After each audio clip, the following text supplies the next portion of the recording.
guys, apa kabarnya? Semoga kalian diberikan kesehatan dan banyak rezekinya selalu. Amin. Selamat berjumpa lagi di channel yang sama. Di channel layar nonton channelnya Alur Cerita Film. Kali ini Mimin akan bercerita tentang sebuah alur film yang bergenre sama, yaitu film sniper action. Film ini mengangkat sebuah cerita tentang seorang sniper muda yang kabur dari markas pelatihan militer secara diam-diam dikarenakan kepengen balas dendam dan mencari seorang sniper yang telah membunuh ayahnya. Dia mengikuti rekannya yang sama jadi sniper yang ditugaskan pimpinannya untuk melindungi seorang jenderal yang jadi target sniper pembunuh ayahnya. Bagaimana alur cerita filmnya? Langsung saja. Tapi sebelum ke alur ceritanya, seperti biasa jangan lupa sediakan kopi dan snack agar kalian tidak kelaparan ketika nonton alur cerita film ini. Dan, ini dia alur cerita filmnya.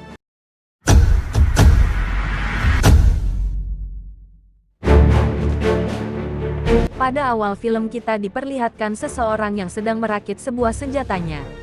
Kemudian scene berpindah ke seorang pria yang bernama Steve. Dia menemui mantan anak didiknya yang bernama Samson. Dari percakapan mereka kita bisa mengetahui kalau Samson ini ternyata baru sembuh dari luka yang dideritanya. Ternyata dari kejauhan ada sebuah senjata yang terus mengarah ke Steve. Setelah sekian lama tidak bertemu, Samson akhirnya mengaku merasa kecewa. Karena dulu dia pernah merasa dibuang oleh Steve ketika sedang melaksanakan misi. Steve menjawab bahwa dia hanya melaksanakan perintah dari kolonel dalam upaya cuci bersih. Kemudian Samson mengeluarkan HP-nya dan tertembaklah Steve. Ternyata Samson ini adalah seorang sniper yang bisa menguasai teknologi canggih. Dia mampu membuat senapan yang bisa dikontrol dengan HP. Di tempat lain seorang sniper bernama Brandon tengah membidikkan senjatanya ke arah orang-orang yang sedang melakukan perjalanan. Mereka adalah pengungsi dan pasukan teroris yang membaur. Brandon dibantu oleh perempuan yang bernama Sina. Sana adalah seorang warga Libanon yang sebentar lagi akan mendapatkan paspor kewarganegaraan Eropa. Pasukan sniper ini terbagi menjadi dua tim. Pertama Brandon dan Sina yang terus fokus pada sasaran. Tim kedua Chris dan rekannya si Blue yang malah asyik bermain-main sambil bercanda. Brandon menyuruh Chris untuk kembali ke posisinya karena target sudah mulai terlihat. Sina memberitahu kalau sasaran memakai kain lilitan karung goni yang dipakai di kepalanya. Sebenarnya Brandon sudah berhasil membidiknya, namun para pengungsi yang banyak dan menghalangi pandangannya membuat dia tidak fokus pada target. Chris mencoba mengambil alih bidikan namun dia gagal menembak si target, sehingga membuat semuanya panik dan terjadilah peperangan. Mereka saling baku tembak, yang mengakibatkan Blue asisten Chris harus tewas akibat serangan balik dari musuh. Namun meskipun hanya tersisa 3 orang, para sniper ini berhasil membuat musuh kabur. Kemudian peperangan dipastikan selesai. Setelah Brandon berhasil menembak pimpinan musuh, kemudian tim sniper kembali ke camp dan bertemu dengan pimpinannya yaitu Mayor Betwell. Brandon membahas tentang kegagalan Chris yang tidak bisa menyelesaikan tugasnya, yang seharusnya bisa diselesaikan dengan mudah. Brandon juga merasa kecewa karena dia dikirim ke tempat yang seharusnya tidak dia datangi. Brandon dengan tegas mengatakan kalau dia akan berhenti setelah menyelesaikan misi. Kemudian sang mayor mengatakan kalau Brandon tidak bisa berhenti begitu saja, karena menjadi penembak jitu sudah menjadi takdirnya. Ini dikarenakan dia adalah anak dari sniper terhebat dan melegenda. Jadi bakat sniper sudah melekat pada dirinya Brandon. Kemudian Brandon membaca berita hari ini di mana ayahnya yang bernama Omas Beckett yang juga seorang legenda sniper telah dinyatakan hilang. Kemudian scene berpindah memperlihatkan Brandon yang menemui Mayor. Brandon memberikan informasi bahwa 2 hari yang lalu rekannya Steve ditemukan tewas di atas gedung di Berlin. Disusul Hopkins dan juga Casual yang tewas di Florida dan juga di London. Mereka ditembak oleh seorang sniper dari jarak 1.500 meter lebih dengan peluru yang sangat besar. Ada yang bilang kalau pelurunya dibuat sendiri dengan spinner yang dihitung sendiri. Sambil meminum anggur, Mayor berkata bahwa pada awalnya kolonel juga mencurigai dirinya sebagai pelakunya, karena hanya ada segelintir orang yang bisa melakukan penembakan seperti itu dan diantaranya adalah dirinya. Kemudian sang mayor mencurigai salah satu orang yang ia kenali dan memiliki kemampuan seperti dirinya. Orang itu bernama Samson. Karena Samson mungkin sakit hati setelah pernah dibuang dalam misi kotor ke Afghanistan. Kolonel juga menduga kalau si Samson itu juga mengincar Thomas backup ayah si Brandon. Brandon kemudian dengan tegas mengatakan kalau mereka harus mencari Samson dan membunuhnya dengan cepat. Sin kemudian memperlihatkan Sina yang sedikit kecewa pada Brandon, karena Brandon meminta transferan uang pada atasannya tanpa sepengetahuan dirinya. Tapi Brandon di sini segera minta maaf dan mulai menceritakan pada awal mula dia tertarik menjadi seorang sniper. Waktu itu ketika berperang dengan Republik Kongo semua pasukannya terbunuh oleh sniper dan hanya dia yang tersisa. Karena tembakannya meleset beberapa inci dari jantungnya. Ketika Brandon belum selesai bercerita, Chris yang sudah mabuk tiba-tiba mendatangi Brandon dan menghinanya dan terjadilah saling adu pukul. Karena dia merasa kecewa setelah Brandon melaporkan kegagalannya dalam menembak musuh pada Mayor. Setelah selesai memukul Chris, Brandon dan Sina melanjutkan perbincangan mereka di pinggir pantai. Sina bercerita bahwa dia adalah anak seorang wali kota Libanon.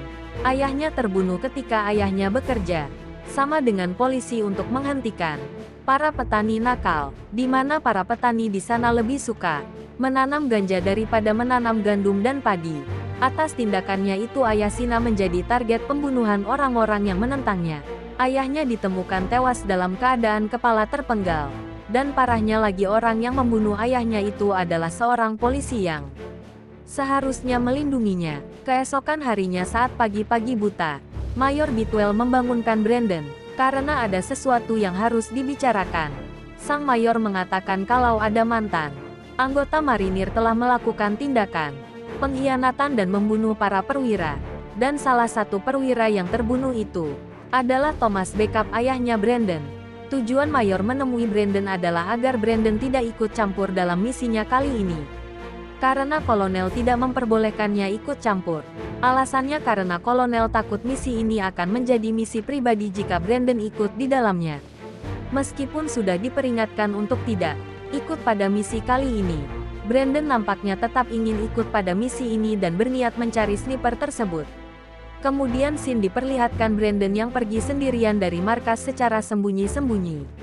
Brandon kemudian menyewa sebuah kapal kecil milik seorang pria tua untuk pergi ke Suriah dan menyusul rekan-rekannya yang terbang menggunakan helikopter. Sin kemudian memperlihatkan kedatangan seorang mayor bernama Sope. Ia adalah satu-satunya orang yang selamat dari peperangan di Afghanistan dulu. Dan kemungkinan besar Mayor Sope akan menjadi target Samson berikutnya. Mereka kemudian membagi tugas. Mayor Sope bertugas untuk membasmi pasukan pemberontak. Sementara tim sniper akan berusaha untuk melindunginya dari Samson. Mayor Shopi kemudian memberikan sedikit kabar pada rekan-rekannya bahwa perdagangan narkoba di Suriah ini semakin merajalela. Mereka menjual narkoba itu ke Iran, Irak, dan juga Turki kemudian ke Eropa, sebagai modal untuk membiayai terorisme. Terkadang mereka menukar narkoba itu dengan senjata sebagai bekal pertahanan, dan untuk itu mereka harus segera dihentikan.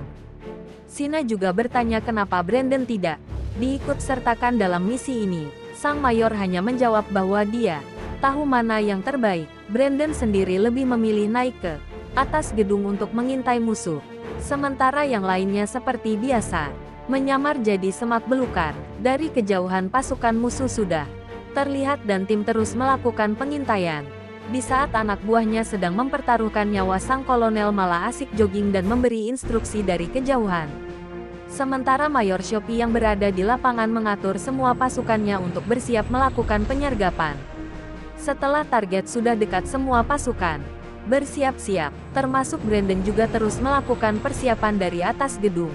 Persiapan mereka akhirnya diketahui musuh setelah salah satu anggota tidak sengaja melakukan kesalahan yang itu diketahui oleh sang pemimpin teroris. Pertempuran pun pecah, mereka saling tembak. Di tengah peperangan, Sina berhasil menembak lengan seorang sniper wanita dari pihak musuh. Brandon juga mulai beraksi dengan menembak salah satu musuh mereka. Sina mengaku kalau yang melakukan penembakan itu bukanlah dirinya. Akhirnya Mayor menyadari kalau Brandon sudah berada di sekitarnya. Setelah dirasa sudah aman, Mayor Shopi menyuruh pasukannya untuk membakar semua truk yang ada di tempat itu. Namun tiba-tiba satu tembakan berhasil membuat Mayor Sope tumbang dan keadaan kembali jadi mencekam. Ternyata yang melakukan penembakan itu adalah Samson. Brandon coba membalas tembakan namun tidak berhasil karena jarak Samson yang terlalu jauh. Ketika Samson berhasil membidik Brandon, tiba-tiba saja Samson tertembak di bagian lengannya. Ternyata orang yang melakukan penembakan ke Samson itu adalah Thomas, ayah Brandon yang ternyata masih hidup setelah diisukan sudah mati. Kedatangan dia kemari adalah untuk melindungi anaknya Brandon. Mereka memeriksa lokasi Samson dan hanya menemukan bercak darah yang diyakini bekas darah Samson. Mereka bertiga pun berpencar untuk mencari Samson yang masih hidup. Kemudian Mayor terlibat adu tembak dengan si Tango, pimpinan teroris. Sedangkan Sina yang ingin membuktikan bahwa dia adalah satu-satunya sniper wanita terbaik di dunia menunjukkan aksinya. Sin pun kembali ke Mayor Bedwell yang kali ini dia berhasil membekuk pimpinan teroris tanpa mengeluarkan satu peluru pun. Di sini Brandon berhasil menemukan kamuflase Samson yang lagi sembunyi di antara bebatuan. Samson kemudian keluar dan mengaku kalau dia tidak bersenjata dan sedang menunggu evakuasi dari orang yang merekrutnya. Namun tiba-tiba Samson mengeluarkan pistolnya, namun Brandon berhasil menghindar. Peperangan jarak dekat pun terjadi. Di sini Samson berhasil mengalahkan Brandon. Samson kemudian memberitahu Brandon kalau ayahnya masih hidup dan berada di sekitar sini. Tak hanya itu, Samson juga menyuruh Brandon untuk memberitahukan pada ayahnya dan juga kolonel bahwa sekarang dia akan mengincar mereka berdua. Brandon pun dilepaskan. Kembali ke Brandon yang akhirnya bertemu dengan ayahnya. Walaupun Brandon membenci ayahnya, tapi dia sangat senang karena ternyata ayahnya masih hidup. Mereka kemudian pergi untuk mencari Samson dan mereka bertemu dengan Sina. Kemudian Brandon curhat pada Sina bahwa dia sama sekali tidak mengenal ayahnya. Namun dengan perasaan yang lembut sifat perempuannya, Sina membujuk Brandon untuk memaafkan ayahnya. Saat Brandon dan ayahnya akan memulai pembicaraan, sang mayor keburu datang. Kemudian Brandon memberitahukan ayahnya kalau saat ini Samson tengah memburunya dan juga kolonel. Oleh karena itu mereka akan bekerja sama untuk segera menuntaskan misi ini. Di sela-sela persiapan, ayah Brandon bercerita tentang riwayat Samson yang dulu pernah menjadi anak didiknya.